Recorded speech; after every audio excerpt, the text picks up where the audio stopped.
I've made a well overdue trip to Welney Wetlands Centre today. This huge, conventional hide is part of the main observatory. It's a bright but very windy autumn day, and there's a stiff westerly blowing straight into the hide, which isn't particularly ideal or pleasant for filming, and there's nowhere to position a microphone out of the wind but in the main observatory centre. Looking through these huge panoramic windows, you can enjoy bird watching in comfort, but filming through even these large panoramic windows can cause problems. When filming through the glass at full magnification, it's impossible to get pin-sharp focus, as you can see by these godwit. So I'm going to try this smaller hide at the end of the observatory, which I think may be a little bit more sheltered. These are a pair of barnacle geese, which I did film through the windows, and I thought I'd film them while I had the chance.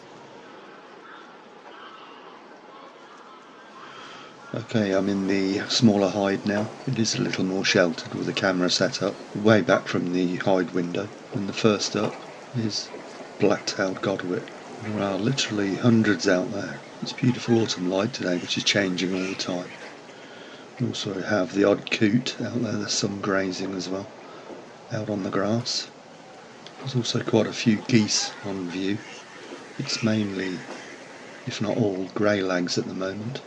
It's always worth looking a little closer at grey geese, looking for any pink-footed geese that are among them. I've filmed them here at Welney before, and also the bean goose, which I filmed the last time I was here a few years ago, but today I can only see grey lags. Something just flying in there. It's a grey heron.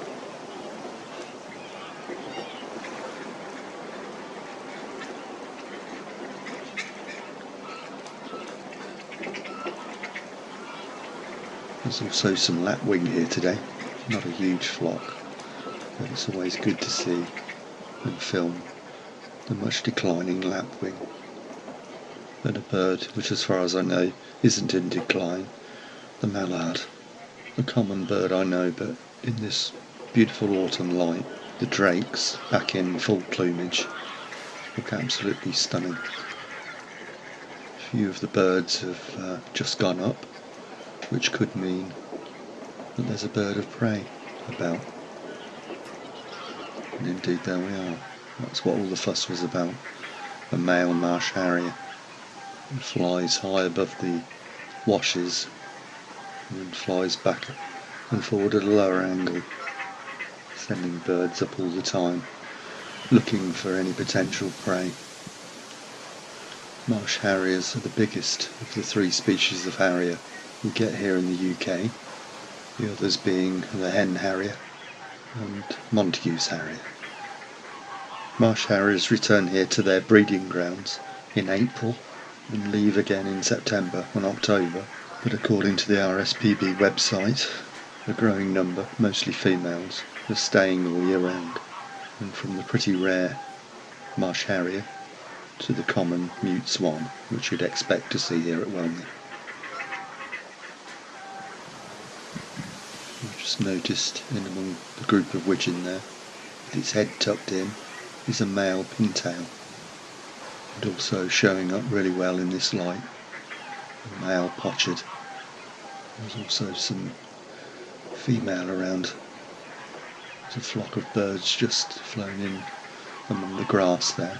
They're actually starling, and I've been told that you can get huge murmurations here in the autumn and winter.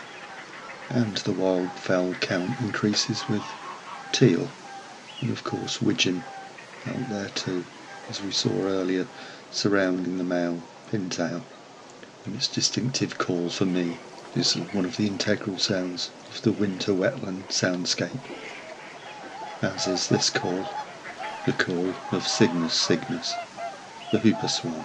I can't really be sure, but maybe these birds have just arrived, or maybe they've just returned from feeding in the surrounding fields.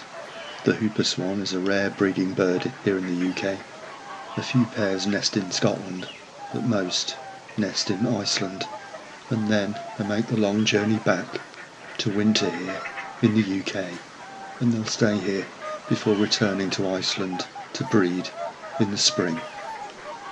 Birds that return here to Welney and other wetland areas will often stop off in Scotland to rest before flying further south, and birds returning in the spring will often fly non-stop from Scotland to Iceland.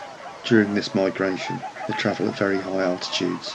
Indeed, a pilot flying at 8,000 feet once reported seeing a flock of swans that were thought to be hoopers. The greyish looking birds are the juveniles, and it's likely that this will be this bird's first trip to the UK.